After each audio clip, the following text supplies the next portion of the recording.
TV Nova Luz, demais redes associadas. É uma alegria muito grande os estudos, né? Esse Centro Espírita Virtual, que é a TV Nova Luz, que hoje nós comemoramos 70 mil inscritos, e esse Centro Espírita Virtual tem trazido muitos estudos interessantes.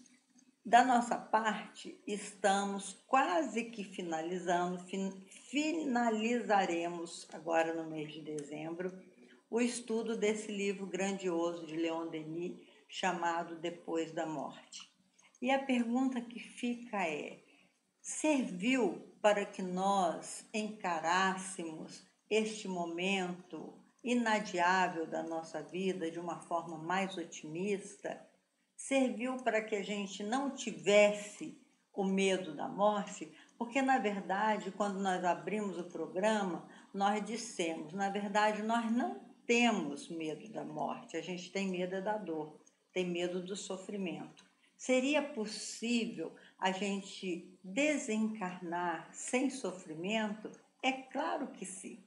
Por isso, Denis nos trouxe essa pérola de literatura para que nós tomássemos em pílulas, né, de otimismo sobre esse momento derradeiro da nossa vida.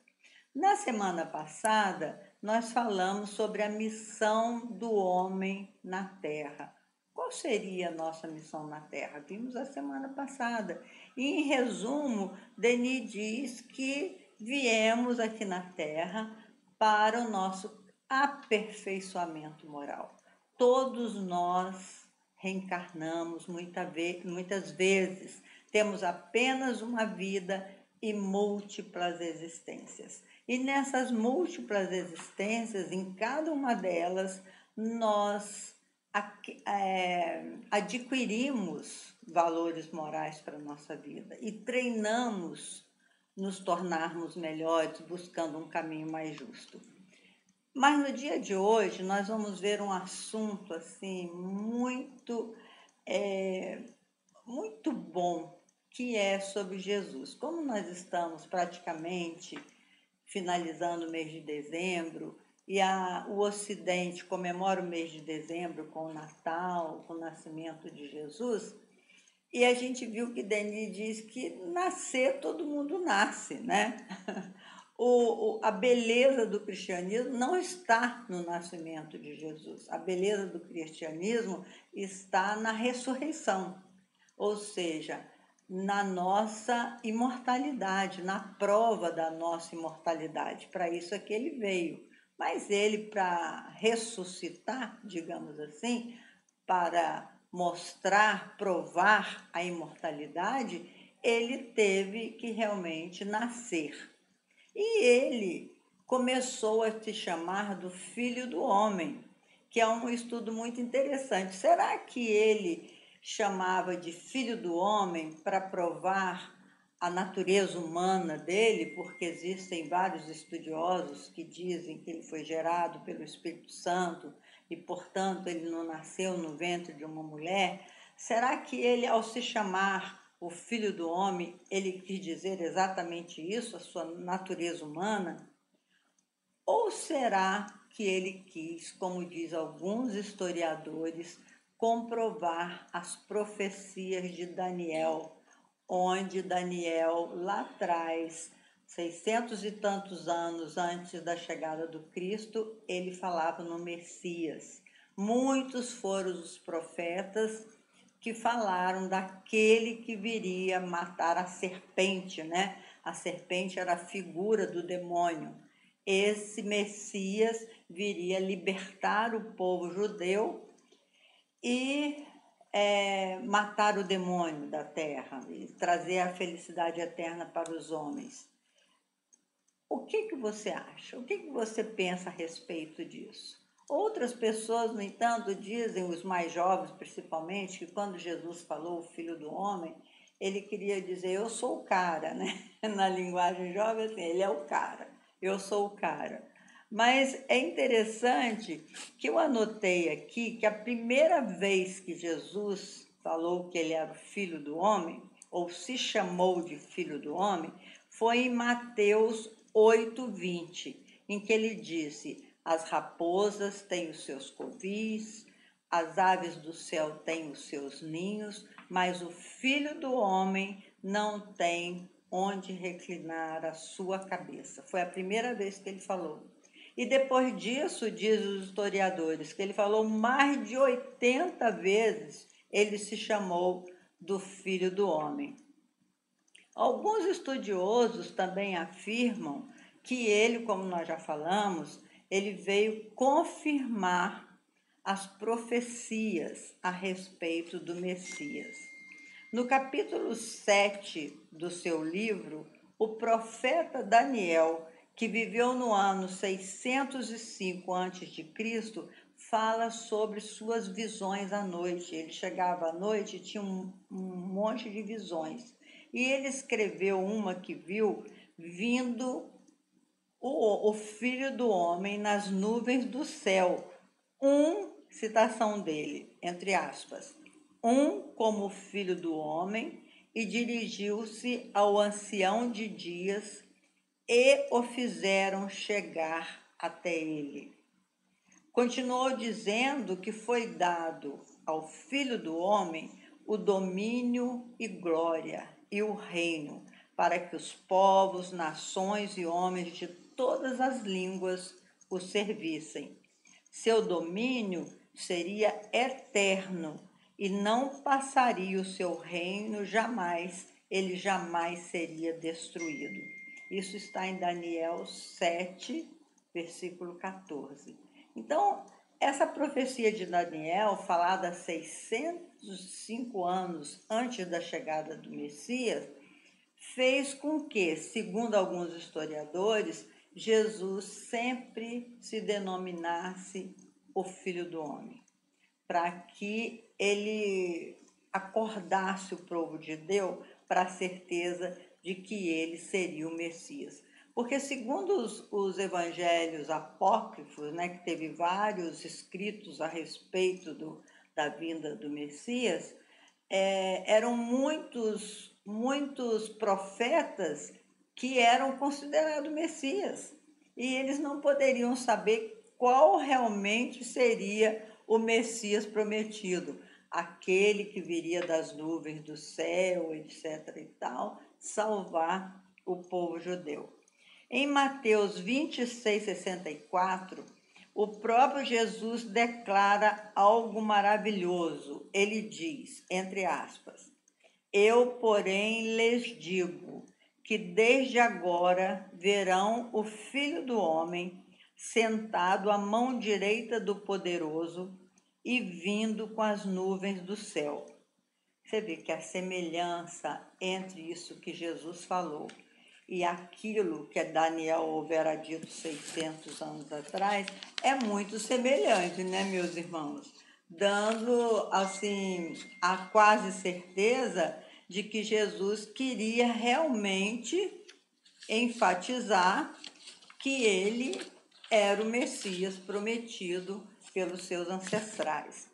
Muitos dizem que Jesus se expressava assim para falar da sua natureza humana. É o que nós falamos. Os jovens dizem, ele é o cara. Jesus era um jovem revolucionário e do movimento de paz. A época de Jesus, nós sabemos, como diz o Evangelho segundo o Espiritismo, tinha 4 partidos políticos. Tinha os fariseus, os saduceus, os essênios e os zelotas. Os fariseus eram aqueles judeus que viviam de fachada, né, que a gente sabe. Eles seguiam a lei mais ou menos, desde que estivesse nos seus interesses pessoais, poderia ser modificado alguma coisa. Isso eram os fariseus. Os saduceus, eles eram mais sérios com relação às suas crenças. Eles se reuniam, se dedicavam realmente e aguardavam também com ansiedade a vinda do Messias. Os essênios eram os mais recatados, eram considerados os puros. Eles praticavam a religião, não se incomodavam com ninguém, não se incomodavam com os romanos, aceitavam, era um povo muito pacífico. E os zelotas? Os zelotas, de onde se originou Judas Iscariotes, né, eram os judeus mais fundamentalistas. Eles seguiam a lei do Torá com muito rigor. Esses eram os zelotas. E foi interessante esses zelotas, porque apareceu um livro novo aí de um escritor persa chamado Reza Aslan, em que o livro dele chama Zelota, em que ele afirma, segundo as suas pesquisas, que Jesus era um líder revolucionário.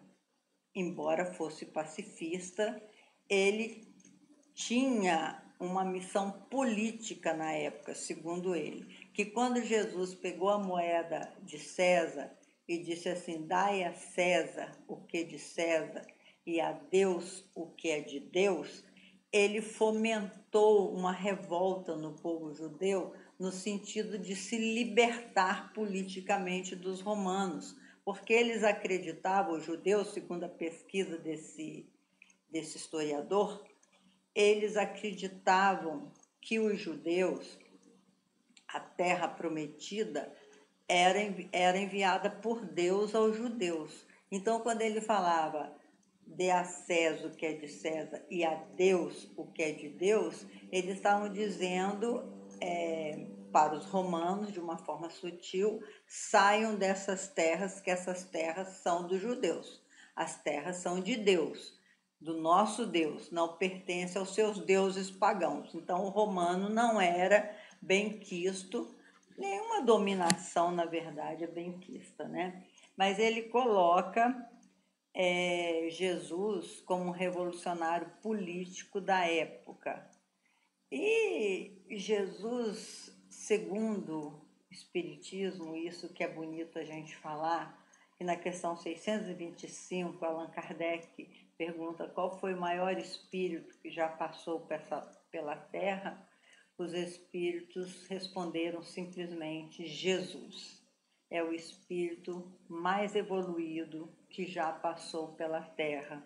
E a gente sabe, né, meus irmãos, que Jesus foi uma personalidade tão grandiosa, ele não deixou nada escrito, mas os seus seguidores contavam os feitos que ele realizava. Há 2000 anos atrás, ele já era capaz de misturar sua saliva numa terra e libertar um homem da cegueira. Ele foi capaz de curar pessoas hemorroíças, mulheres hemorroíças, foi capaz de curar leprosos, fazer paralítico andar. Foram mais de 80 e tantas curas que ele promoveu na sua caminhada lá nas terras, né, dos judeus, convidando o povo a buscar a compreensão do sentido da vida. E deixou como o maior dos mandamentos o amai-vos uns aos outros, a fraternidade. Então, se ele foi um líder político, ele foi um líder político pacifista, realmente pedindo, entre aspas, sugerindo que os romanos libertassem o seu povo daquela escravidão. E, ao mesmo tempo, convidando as pessoas a repensar a vida, saber a transitoriedade de tudo, né? Assim, e o cristianismo foi uma coisa, uma luz tão grande para a humanidade que hoje em dia a gente sabe, antes de Jesus, né? Antes de Cristo e depois de Cristo. A humanidade ficou dividida em duas. Tal foi a força dessa personalidade. Tem um conto que está no livro Contos destas e de outras vidas. Dá tempo de eu contar um conto, né? Tem um conto quanto destas e de outras vidas do Irmão X, porque Humberto de Campos usou o pseudônimo de Irmão X através da psicografia de Chico Xavier. Esse conto chama Servir Mais. Este conto é sobre uma figura revolucionária da época que era adepto de Barrabás, que Barrabás foi um grande revolucionário político que tentava fazer um movimento de insurreição, um movimento de libertação do povo judeu, que pagavam impostos pesadíssimos. E ele reunia os homens da sua época tentando fazer uma revolução armada, se armando para defender o povo judeu daquela escravidão. E um dos seus correligionários, depois que Barrabás foi preso, ele foi buscar Jesus. Conta Humberto de Campos, ou Irmão X, que Efraim Ben-Assef procurou Jesus na calada da noite e foi com muitos judeus. Foi uma equipe enorme atrás de Jesus e foi pedir a Jesus, ou se oferecer a Jesus, dizendo que ele sabia que Jesus era o Messias enviado por Deus para libertar o povo judeu, ele sabia disso, e que, portanto, ele reuniu toda a força que eles tinham organizado para ligar-se a Jesus e, finalmente, libertarem Barrabás e derrubarem o governo romano. E aí, naquele diálogo que chama Servir Mais, Efraim foi dizendo: mestre, chegou o momento agora da gente unir nossas forças, nós precisamos libertar as nossas mulheres que são escravas, são utilizadas pelo povo romano, os nossos velhos são mortos com violência, as nossas terras são tomadas. E ele foi assim contando para Jesus tudo aquilo que estava se passando, e Jesus sempre respondia: é preciso ter paciência, Efraim, é preciso ter coragem para suportar tudo isso, porque a libertação que nós precisamos é uma libertação definitiva, não é uma libertação pela violência. E ele vai falando e Efraim vai ficando nervoso com Jesus. Mas como assim? Que libertação que o senhor está falando? Aí Jesus falou: olha, na verdade eu te digo, é necessário servir mais.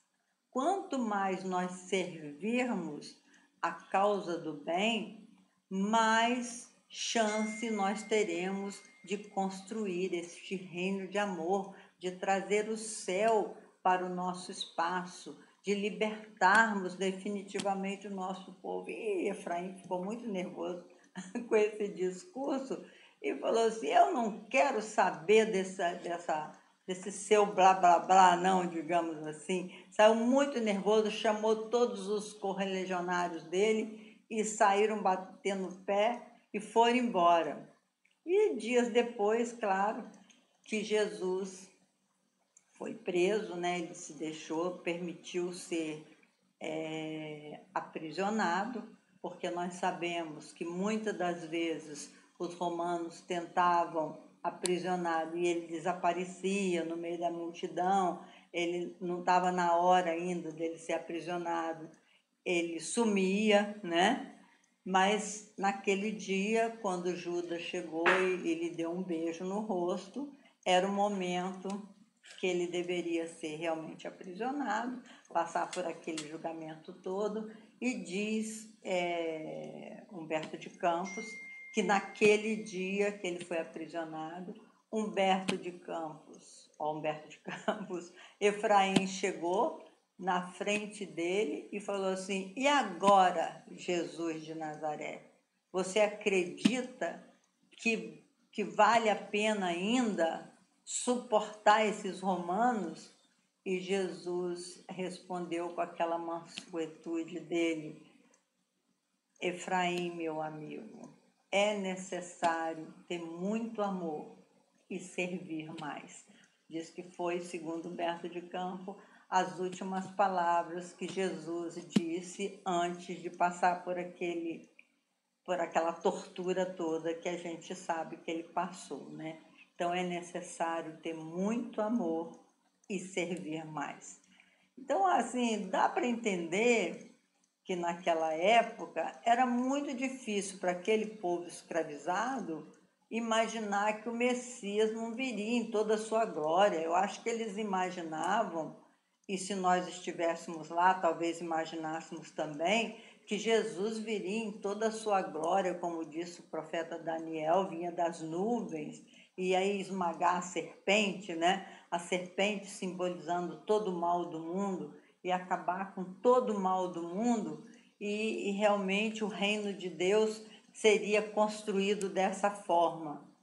E então aquele mestre, aquela consciência, como diz o Haroldo Dutra, né? Haroldo Dutra chamou que Deus mandou uma consciência, né? Aquela consciência já cósmica, aquela consciência evoluída, chegou numa época falando uma linguagem, propondo ações que eles não compreendiam absolutamente, porque eram tratados com muita violência pelo povo escravizador.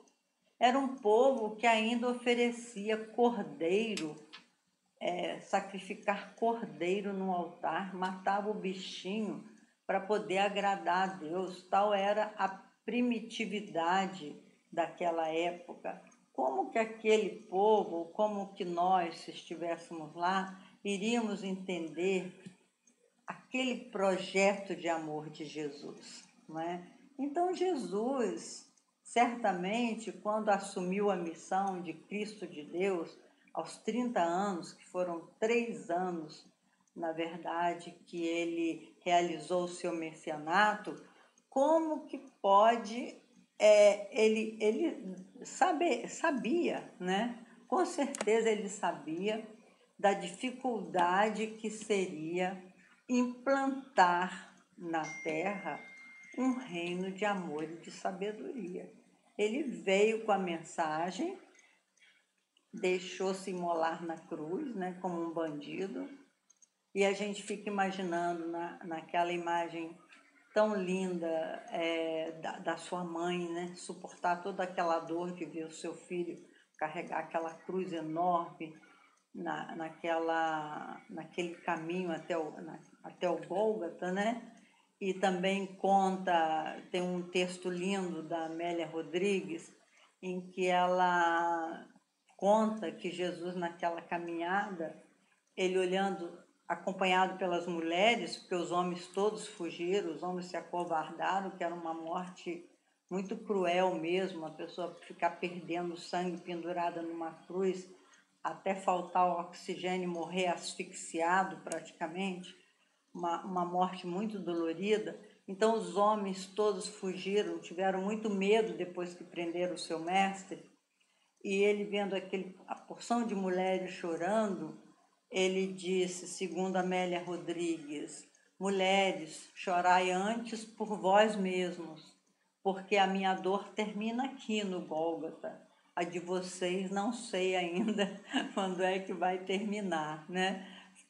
Falando que nós teríamos ainda muitas lágrimas para derramar até entendermos de que forma nós poderíamos construir esse reino de amor e de sabedoria. Assim, meus irmãos, Jesus, o Filho do Homem, no nosso humilde ponto de vista, eu acho que ele, naquela época, realmente quis lembrar ao seu povo que ele vinha numa missão grandiosa, que ele era realmente aquele libertador que o povo judeu esperava. Então ele usou as profecias dos seus antepassados, que dizia o Filho do Homem. E acho também que ele utilizou esse termo, Filho do Homem, para dizer que ele vinha numa natureza humana. Ele reencarnaria através de uma mulher, como todos nós reencarnamos, e provaria a sua humanidade, passando junto com aquelas pessoas que ele foi convidando, aquelas pessoas simples, os pescadores, o cobrador de impostos, todos aqueles que se aproximavam dele, sentia a sua natureza humana, que a natureza humana poderia fazer o que ele fez e nós poderíamos fazer ainda muito mais. E se deixou desencarnar daquela forma porque ele precisaria demonstrar com a sua própria vida que a vida continua. É a maior lição da imortalidade que nós temos, o maior exemplo de imortalidade. Por isso que eu acho que mais bonito ainda do que o Natal que se aproxima é a Páscoa, onde a gente comemora a libertação do homem. Porque no momento que você entende, no momento que nós entendemos que a vida continua e que nós hoje recebemos tantas informações a respeito dessa dimensão espiritual e que hoje Jesus nos deu a certeza de que a verdadeira vida é a espiritual, que nós estamos transitoriamente reencarnados, tudo isso constitui uma verdadeira libertação. Assim, meus irmãos, estamos chegando ao nosso momento final e gostaria de convidá-los para mais 3 programas que nós faremos. No no nosso próximo encontro, nós vamos falar, peraí que eu anotei aqui, eu vou achar, no nosso próximo encontro, que é no dia 23, né, que já é o término do nosso estudo. No nosso próximo encontro, do dia 23, nós vamos falar sobre o mundo de regeneração. Vai ser o nosso último programa de dezembro e depois nós teremos a repetição de vários programas em janeiro, né? Vamos repetir alguns programas, os melhores momentos do nosso programa. Até você pode escrever para a TV Nova Luz e pedir qual que você mais gostou para repetir nas 4 segundas de janeiro, né, Ricardo? Nas 4 segundas de janeiro, a gente vai repetir. Você pode sugerir, mandar um escritozinho, um zap para a TV Nova Luz e dizer assim, gostaria de em janeiro ver esse, ou repetir aquele, porque nós vamos finalizar no dia 23 de dezembro, vamos finalizar o livro de Denis, a mensagem do livro Depois da Morte. Nós vamos finalizar com o mundo de regeneração na visão desse grande mestre e estudioso da doutrina espírita, Leon Denis. Muita paz para todos e até no dia 23, se Deus quiser.